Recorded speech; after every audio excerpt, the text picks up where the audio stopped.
on m'a demandé ici de venir positionner le média affichage parmi tous les autres médias. Après, on va avoir un volet un peu plus inside avec Tom, et puis de création avec Georges. Donc nous, au niveau média, on est habituellement des gens de chiffres, mais en fait, ici, je vais vous présenter quasiment aucun chiffre, mais je vais essayer juste de résumer où se trouve l'affichage par rapport aux autres médias. Et j'ai essayé de le résumer en un seul slide, et après on verra des illustrations, en un seul slide qui reprendrait plus ou moins toute la médiacine en Belgique. C'est peut-être ambitieux, mais c'est juste de manière à conceptualiser un peu les choses. Et donc comment est-ce qu'on peut voir ce slide-là? On peut voir de haut vers le bas. Vers le haut, vous avez quoi? Vous avez des médias qui apportent une grande couverture. Ça veut dire qu'on peut très facilement atteindre 85-90% de la population. C'est le cas de la télévision et c'est le cas de l'affichage. Par contre, il y a d'autres médias qui sont un peu plus intimistes, qui sont un peu plus proches des gens peut-être, mais qui amènent des couvertures moindres, comme le cinéma, 12-15% d'audience, ça dépend un peu de l'audience bien évidemment, le online également, la presse quotidienne qui va atteindre 51% d'audience. Mais ce que je veux surtout faire remarquer ici, c'est que dans nos plans médias, on doit avoir des plans qui sont équilibrés. On doit avoir des médias que j'appellerais fédérateurs qui se trouvent au-dessus, donc qui nous apportent beaucoup de couverture telle que la télévision et l'outdoor. Et puis on doit avoir des médias peut-être qui sont proches des gens ou de leur vie ou qui sont en interactivité, tels que le cinéma, l'outdoor, le online, la presse ou la presse magazine, etc. Mais c'est en tout cas dans le complément de chacun des médias qu'on commence à avoir la richesse de notre plan en question.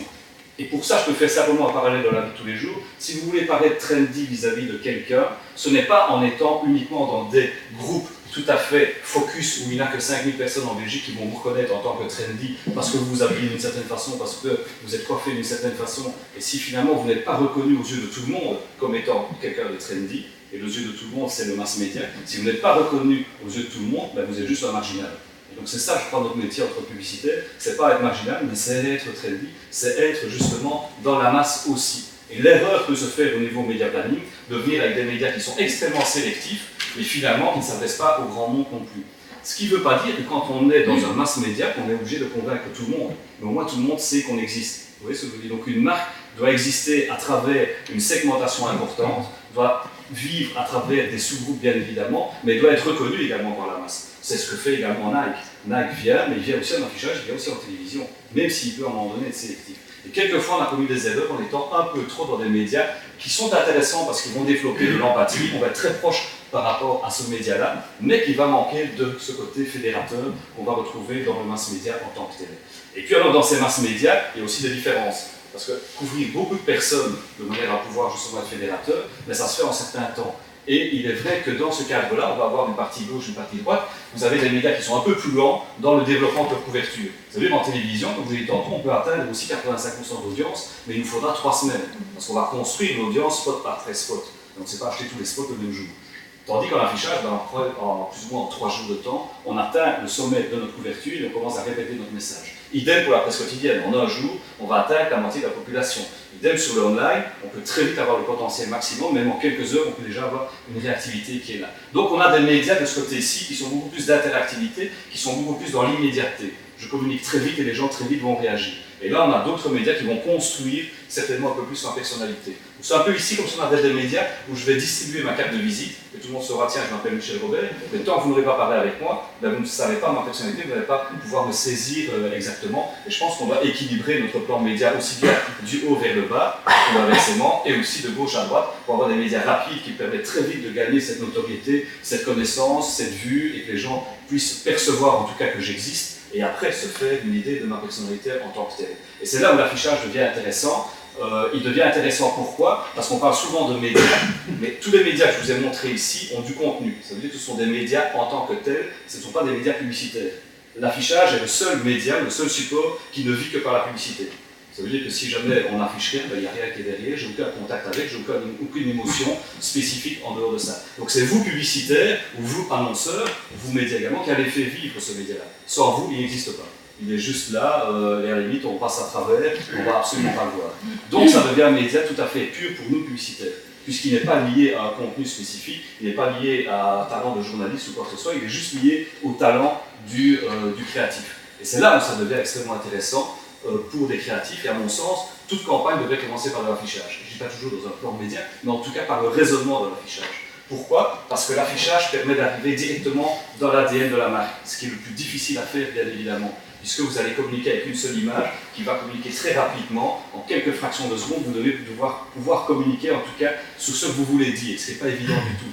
Et ça, j'en reviendrai en conclusion, on est dans le pays d'Hergé, on est dans le pays de la bande dessinée, on est dans le pays de la ligne claire. Il faut aussi avoir cette ligne claire-là, qui est extrêmement difficile à avoir au niveau marketing, au niveau de communication aussi, de se dire maintenant j'ai un produit qui est complexe et je dois le rendre simple, de manière à pouvoir avoir un message qui soit simple vis-à-vis des gens aussi. C'est pas évident d'être simple. Simple n'est pas être simpliste non plus. C'est simplement savoir quels sont réellement mes talents, quels sont réellement mon ADN, en quoi est-ce que je suis unique par rapport aux autres. Et une fois qu'on a défini ça, on a déjà une grosse partie de la stratégie de communication.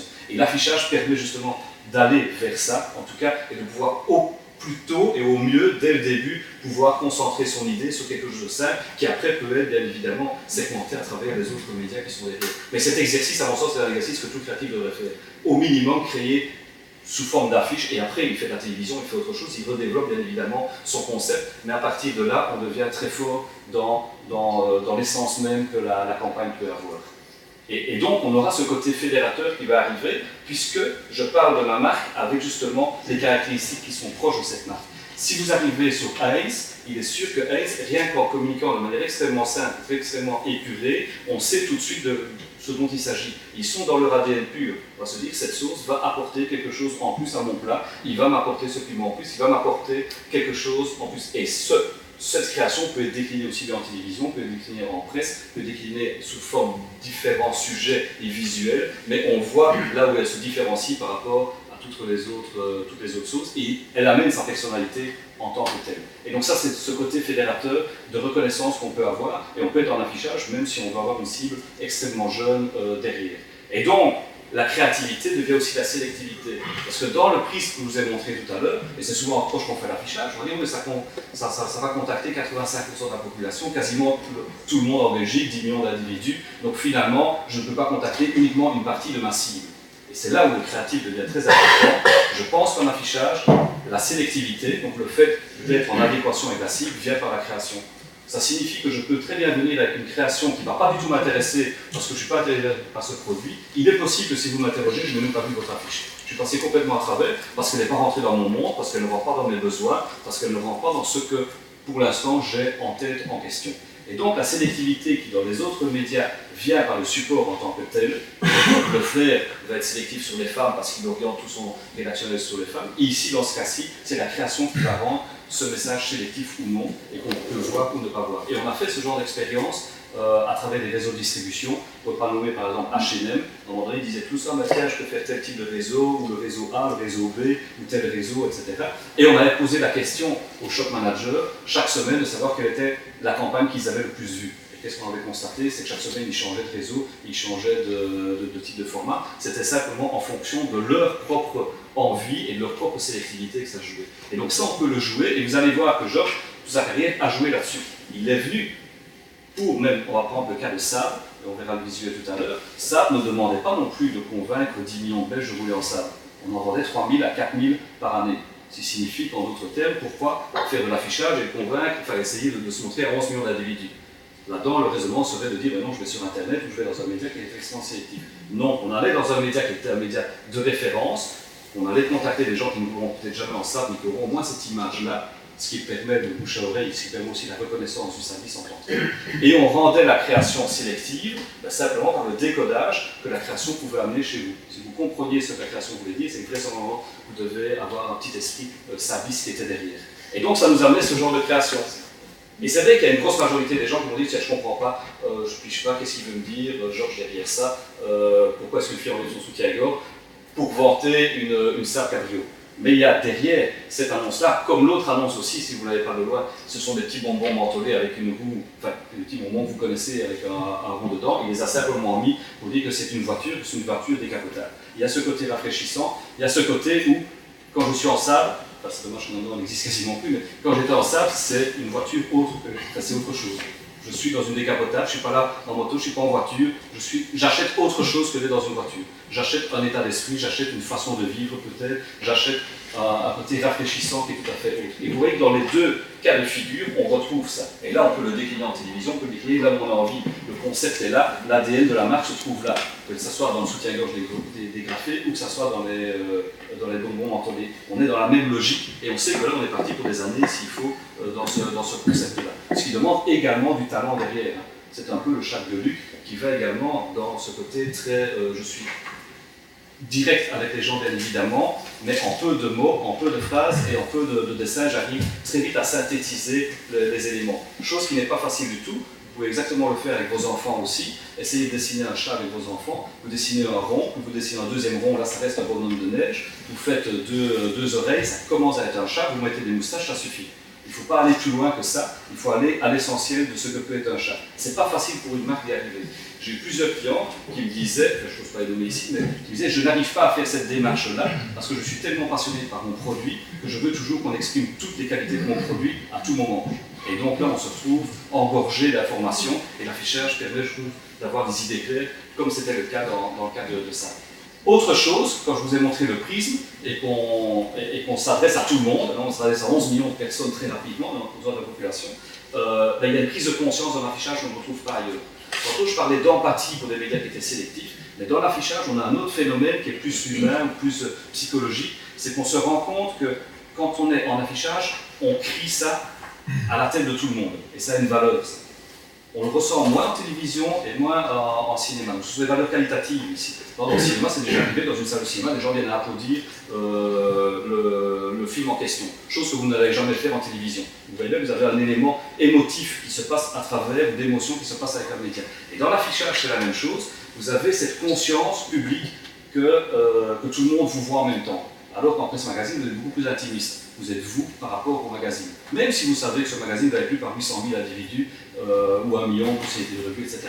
Mais n'empêche que vous êtes vous par rapport au magazine et que vous allez permettre beaucoup plus que ce qu'affichage permettra peut-être quelquefois de choquer. Ceci en affichage va choquer. Vous le mettez en presse magazine, ça ne sera pas le cas, puisqu'il y a cette empathie qui est là. Donc il y a cette valeur-là d'impact qu'on va retrouver en plus en affichage que dans d'autres médias. C'est pour ça que Benetton va le faire. Et du temps de Benetton, si vous vous souvenez des campagnes, ils n'avaient pas énormément d'affiches. Ils avaient travaillé avec 500 affiches, 400 affiches sur toute la Belgique. Et ils savaient très bien qu'en ayant peut-être 2 ou 3 affiches dans une ville, l'impact allait être tellement fort qu'il n'en fallait pas plus. Il ne fallait pas essayer de faire de la répétition. Simplement d'avoir le premier contact avec l'individu était déjà largement suffisant parce que cette prise de conscience est une prise de conscience, simplement voilà, que c'est rendu public et c'est le côté fédérateur que j'expliquais tout à l'heure. Et vous avez exactement la même chose de Benetton, c'est des anciennes campagnes. Pourquoi c'est des anciennes campagnes? Ça c'est vrai que Georges va peut-être l'expliquer aussi, c'est que de moins en moins on a des créatifs, enfin là je vais être plus provocateur, mais qui sont bons en affichage. Donc ils sont très bons certainement sur le net, en audiovisuel, etc. Mais dans l'affichage, qui pour moi est le summum de la création possible, pour toutes les raisons que je vous ai dit tout à l'heure, il y a de moins en moins de créatifs qui sont bons dedans. Et donc on a eu cette difficulté à 3 d'aller retrouver les bonnes affiches. Et on s'est retrouvé à aller rechercher les affiches il y a 20 ans ou il y a 15 ans. Ce qui est un peu dommage. Et là, ça fait peut-être également boule de neige par rapport au nombre de campagnes qui vont être développées en affichage. Il devrait avoir cette culture-là, et surtout, je dis, on est dans le monde de la bande dessinée ici, on est du côté Hergé qui est un génie au niveau de la ligne claire et d'aller droit au but. On devrait avoir cette culture de l'affichage comme les Français peuvent l'avoir également. Je peux comprendre que dans d'autres pays, ils ne l'ont pas, mais nous, on devrait quand même reconnaître ça. Et donc voilà, j'ai dû reprendre des campagnes qui datent d'il y a 15 ans, et vous voyez que Benetton, tout de suite, va orienter le débat sur quelque chose qui peut être choquant, et on ne doit pas voir ce film humain partout aux 4 coins de la ville, il suffit d'avoir vu 2 ou 3 fois, ça suffit pour choquer. Je n'aurais pas le même impact si j'étais en télévision ou si j'étais en presse magazine. Et puis il y a ce côté instantané, je disais aussi, qui est un autre avantage. Le côté instantané, ça veut dire qu'en moins de 2-3 jours, je peux convaincre tout le monde, en tout cas je peux me montrer à tout le monde. C'était le cas de toutes les campagnes H&M. Donc H&M, si on était en affichage, là c'était sur des abribus, de 1, on utilisait des formats qui étaient à dimension humaine, ça veut dire qu'on devait avoir aussi des gens qui pouvaient se projeter dans l'affiche en tant que tel. Si je commençais à le mettre en tout grand, je pouvais avoir un petit souci entre le modèle qui était déjà inaccessible et encore inaccessible par des grands formats. Donc on jouait plus sur des petits formats, mais surtout ça nous permettait en moins de 8 jours de faire le traffic building vers les shops. Et donc là on voyait qu'en 2-3 jours, on savait faire venir les gens dans les magasins extrêmement rapidement et une offre chassant une autre chez H&M. Donc on pouvait jouer là-dessus. Et une autre chose qu'H&M nous a appris, je pense, en venant sur la Belgique, parce qu'on n'était pas habitué à ça, c'est de pouvoir avoir énormément de visuels différents. Quand je vous ai dit ça, on contacte beaucoup de personnes et très souvent, ça nous permet aussi d'avoir plusieurs visuels. Ça a été les premiers annonceurs à venir avec 6 ou 7 visuels différents, ce qu'on n'était pas habitué au niveau créatif à faire dans le passé. H&M est arrivé le premier en développant ça. Autre chose, c'est que l'impact créatif, c'est bien, mais il faut bien évidemment, mais là c'est pas à moi à donner ces conseils-là, c'est plus à Tom et à Georges, mais enfin je m'en vais aussi, c'est de dire que l'impact créatif, ça doit toujours rester, que ce soit le produit qui reste stable. Parce que de plus en plus maintenant, on fait des one-shots en affichage aussi, mais il ne faut pas que ce soit l'idée qui soit plus porteuse que le produit en tant que tel. Et ce que j'explique souvent, enfin, quand j'en ai cours aux étudiants à Salut, c'est de leur dire, il faudrait, quand vous avez un stunt média ou un post que vous voulez créer, il faudrait que vous puissiez expliquer ce que vous voulez faire à quelqu'un d'autre qui n'a pas vu la campagne et être obligé de parler du produit. Si vous êtes obligé de parler du produit, c'est qu'automatiquement votre idée créative s'est bien centrée sur le produit et ne s'est pas centrée sur vous-même en tant que créatif ou sur votre propre idée. Vous voyez, si vous me faites bien comprendre, mais que c'est le produit qui est la star par rapport à l'idée créative et non pas soi qui veut se mettre en exergue. Par exemple, ici c'était en affichage aux États-Unis, au moment où HBO a sorti, et voilà, je suis déjà obligé d'expliquer, a sorti une série qui s'appelle Les Voyeurs. Ils avaient pris, donc je ne sais pas si vous voyez la série Les Voyeurs, c'est un homme qui est dans un building, qui regarde dans un autre building la lumière d'approche, et il se rend compte à un moment donné qu'il y a un meurtre qui se passe. Et puis va-t-il dénoncer, pas dénoncer, et après il va regarder différents appartements, et différentes petites histoires vont se mêler là derrière. Et qu'est-ce qu'ils ont fait? Ils ont projeté sur un building, le rendant comme ça transparent, avec chaque fois dans chacune des appartements, des petites scénettes qui vont se passer. Et là, je suis obligé de vous expliquer ce qu'est Les Voyeurs, ce qu'est la série, que pour vous expliquer ce que vous avez face à vous, qui est également une créativité média, mais dont le centre même, l'ADN et l'idée vient du produit et du service, et dans ce cas-ci de l'émission en particulier. Et là, j'en terminerai alors, mais ça j'en ai déjà parlé plusieurs fois, sur la ligne claire, en se disant, oui, les créatifs en Belgique devraient être des spécialistes de l'affichage, et devraient, à mon sens, commencer tout le briefing par essayer, en tout cas, de mettre ce papier de l'affichage. On va prendre le cas d'Hergé, et ceci est une simple illustration d'Hergé, et si vous regardez toutes ces cases, c'est là où c'est un génie. Et quand je dis c'est un génie, qui suis-je pour le dire, mais Andy Warhol dit, il n'y a qu'un seul artiste que je reconnais, c'est Hergé, et quand vous avez David Bowie qui dit la même chose, c'est pas rien, quoi.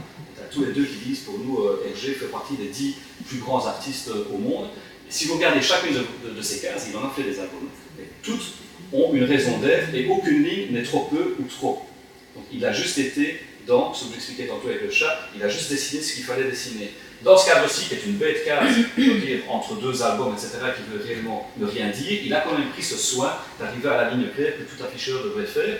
Vous voyez qu'il est entre deux aventures. Vous savez dire qu'il est sur un paquebot, parce que si on avait éliminé ceci, il serait sur à Blackenberg peut-être sur la digue. Mais non, il a dû mettre du métal, il a dû mettre des gros boulons pour dire qu'il est sur un paquebot. On sait dire également qu'il vient de quitter un continent, donc qu'il arrive sur un continent parce qu'il y a des oiseaux qui sont là, donc automatiquement, c'est qu'il n'est pas au grand large, mais qu'il est près d'un port. Et on sait dire aussi qu'il est certainement entre deux aventures et que ça doit être un océan. En définitive, il s'ouvre entre deux océans, entre l'Inde et la Chine, pour ces aventures en Chine. Mais je veux dire que si vous supprimez qu'une seule partie des cases, automatiquement, il y a un élément en moins que vous avez. Et vous pouvez tout le décoder, tout en restant accessible aux adultes, aux jeunes, à tout le monde. Donc il est relativement large comme l'affichage doit l'être, mais dans sa ligne claire, il n'a rien rajouté en plus. Et si vous regardez, s'il met 3 lamas, c'est que ça va faire un troupeau. Sinon, on n'aurait pas mis 3. S'il n'en mettait qu'un, ça n'avait pas marché. Et toutes ces cases sont faites de cette façon-là. Et je trouve que l'affichage manque de ça, en tout cas pour l'instant, et devrait revenir vers cette culture de la simplicité et de retomber vers l'ADN même d'une marque.